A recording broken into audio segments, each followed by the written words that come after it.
Morning, everybody. Happy Saturday. Yes. Till there.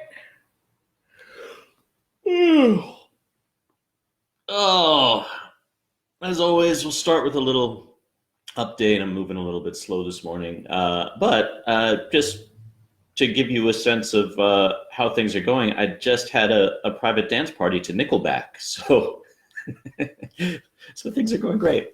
Obviously, things are going very well everywhere. So. Um, Just a little check-in. I had this, I don't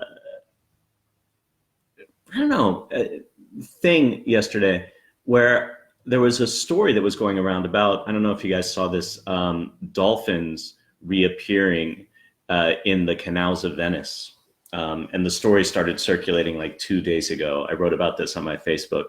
Yeah, Sarah, did you see that? And I got like so excited because I love symbolism and myth, and it was like nature is coming to tell us that this will all be okay. And it ends up that the story wasn't true. But what's interesting, and if you look at my Facebook page, you'll see the article about this from National Geographic, is that the woman who originally posted this story, hey Andrea, good morning, about the dolphins reappearing in the Venice canals, did it because she saw a picture, suspected that it wasn't true, and like it made her feel good and she wanted to share that, and it ended up going viral. And this is, I mean, it's such a small insignificant thing. I just think it's so it's part of this larger issue. And in the article they talk about how misinformation like this, actually the spread of it follows the spread of an epidemic, right? It follows the same pattern. And I just sort of want to caution all of us to practice information hygiene the same way we're really washing our hands, because it can be harmful to engage in this kind of magical thinking that there's going to be like some sort of a heroic divine intervention, all of which isn't to say that there isn't hope. There very much is. And so what I'd love to explore today, both for myself and y'all, is just we'll do a little gratitude exploration. So let's it's like the end of The Life of Pi, yeah, or the Douglas Adams book, So Long and Thanks for All the Fish, where the dolphins are the overlords. All right, let's meditate, y'all. So sit in a way that feels comfortable to you. Oh, wow. And I'm noticing even before we start that talking about that dolphin thing made me a little sad, because it would have been so beautiful if it had been true. So just bring some attention to your breath. And just being very aware as you inhale that this is you inhaling. And very aware as you exhale that this is you exhaling.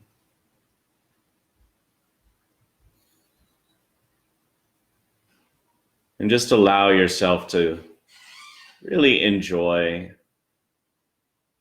the sense of inflation on the inhale and relaxation on the exhale. And we can just consciously elongate our breaths a little bit to create more space.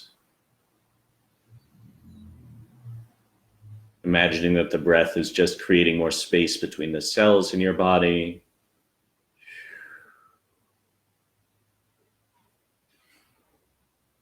And as we do this, you may become aware of sensations in your body that maybe weren't there a couple seconds ago.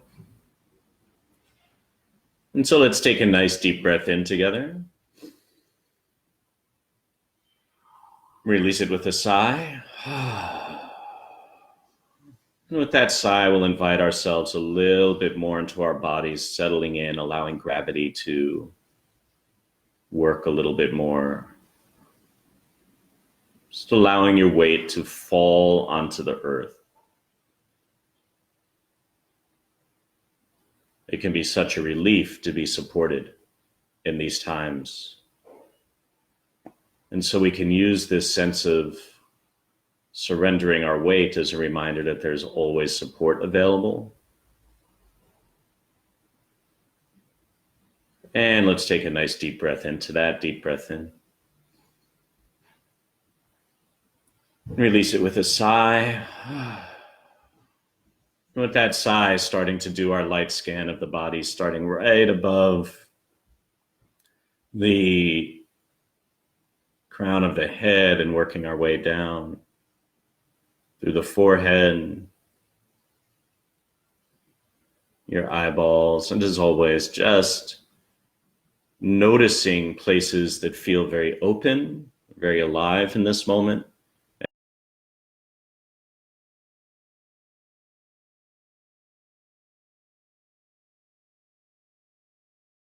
As we make our way down through the chest, the upper back,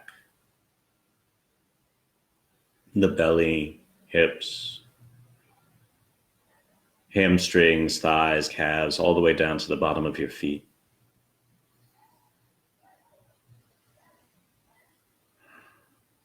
Good. And everybody take a nice deep breath in together. And release.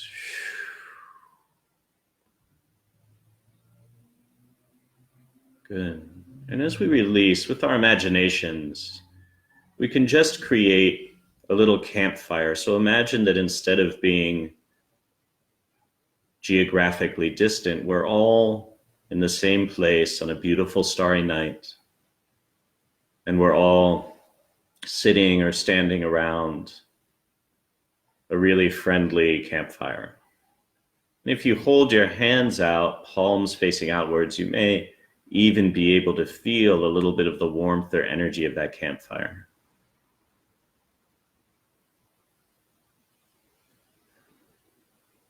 Good, and we'll just take a nice deep breath in. And release. And now you can imagine just a little thread of light or energy going from your heart, right, the center of your heart, right to the person to your left, and they're sending it to the person to their left, and eventually it gets all the way around the circle and it comes in. We receive it from our right, so we're both giving connection from our left and receiving heart connection from our right side. And just notice as we play together with that connective energy, anything that you may experience. This is exactly as real as we want it to be. So let's take a nice deep breath into it. Deep breath in. And release. Beautiful. And now I'll invite you just to connect with something or someone for which you are grateful. Something, see if you can make it something small. So maybe not the stars in the sky and the heavens, maybe just the comforting weight of a blanket, the loving gaze of a partner, a delicious bite of pancake. I don't know, whatever it is for you.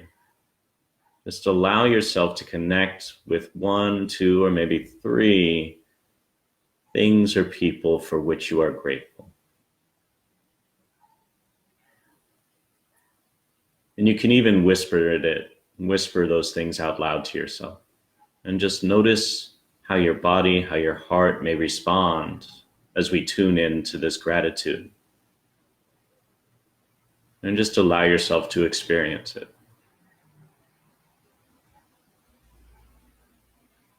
As I tune in, I can feel just a light expansion in my chest, and I can feel just a smile coming over me.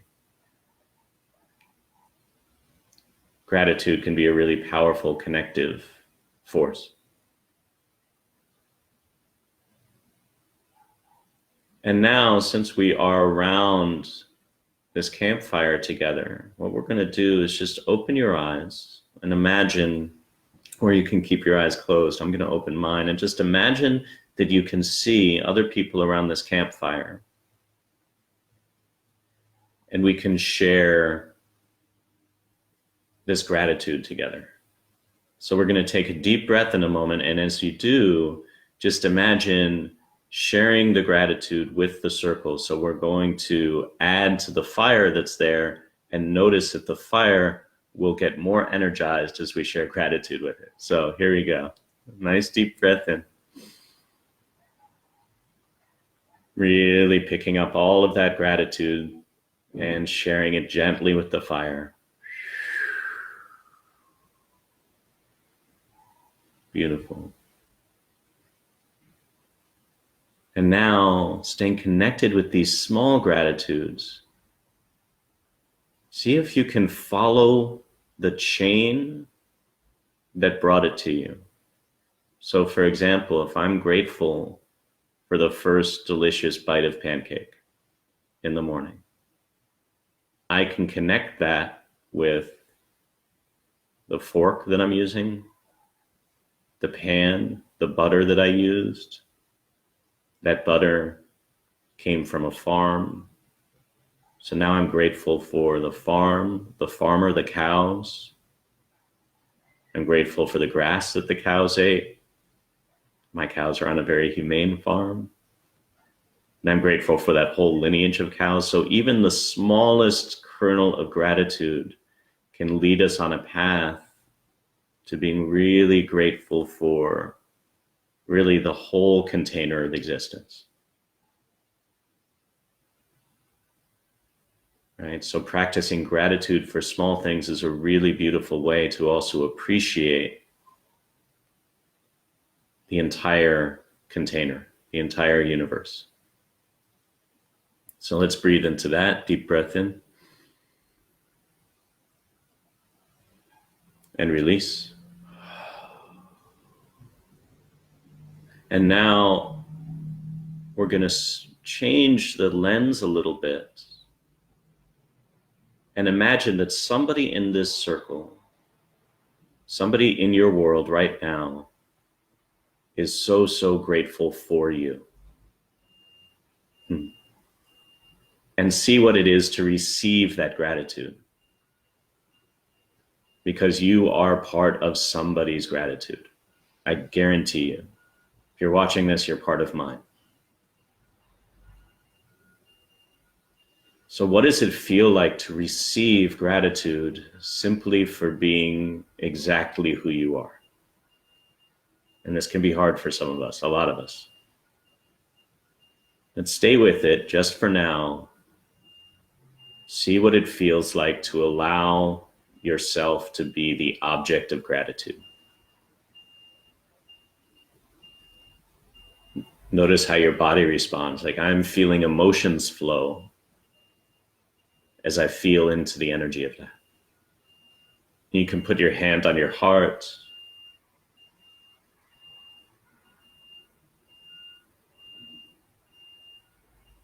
Because if we're the object of gratitude, it means that we are valued, that we are loved, that we are connected. And let's take a deep breath into that together. Nice deep breath in. And release. And if they're closed, go ahead and open your eyes. And what we're going to do is we're going to share this energy of gratitude and connection with each other, right? Both what we're grateful for. And then on the inhale, just inhale gratitude because someone, multiple someones, a tree somewhere is grateful for you as well. So here we go. Nice deep breath in. And release. Deep breath in. And gratitude out. And last time, knowing that you're loved and that someone's grateful for you. Deep breath in. And release.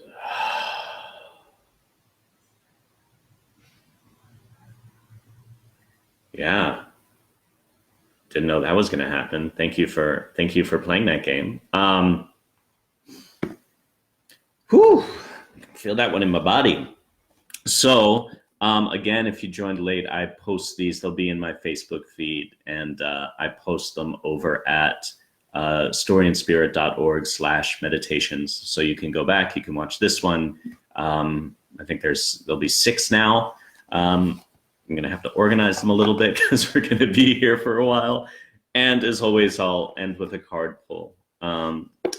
If you all ever have a question that you have, for the cards, feel free to like hold that in your heart or just type it into the comments and we can work with that question. For me, today, the question is all about gratitude. And specifically, it's not where can I find gratitude, but how can I open myself up to more gratitude? How can I kind of allow myself not just to express more, but to receive more gratitude? Because I think that energy of receiving is going to be really important in the coming months and weeks for each other. So here we go. How can I express and receive more gratitude? Whoa, okay. Nope, that's not a card. That's like 20 cards. Okay, there we go. So today's archetype, and we're working with the Wild Unknown archetype deck by Kim Krantz. And today, check that out. Today's archetype, the energy that we're going to explore a little bit is the poet, right? The energy of the poet. And these images that she's created are so beautiful. So I really love this one. So I'm just going to hold it up to the camera for a moment so you can see it. Yeah. So let's read about the poet. Number 7. The poet is the artist, the witness, the truth teller. The poet's work is to feel immensely and to not be afraid. They must seek out truth in the darkest corners of the world and carry it back for all to see.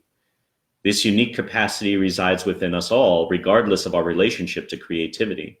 And when the poet energy is present, there's a call for deep honesty and reflection, for seeing the big picture within the little one. The poet rides effortlessly between the personal and the universal. It's possible that others may not seem to listen or care about the poet's work, but do not be discouraged. The words of the poet ring true for centuries to come, soothing the wounds of despair and violence that captivate our world.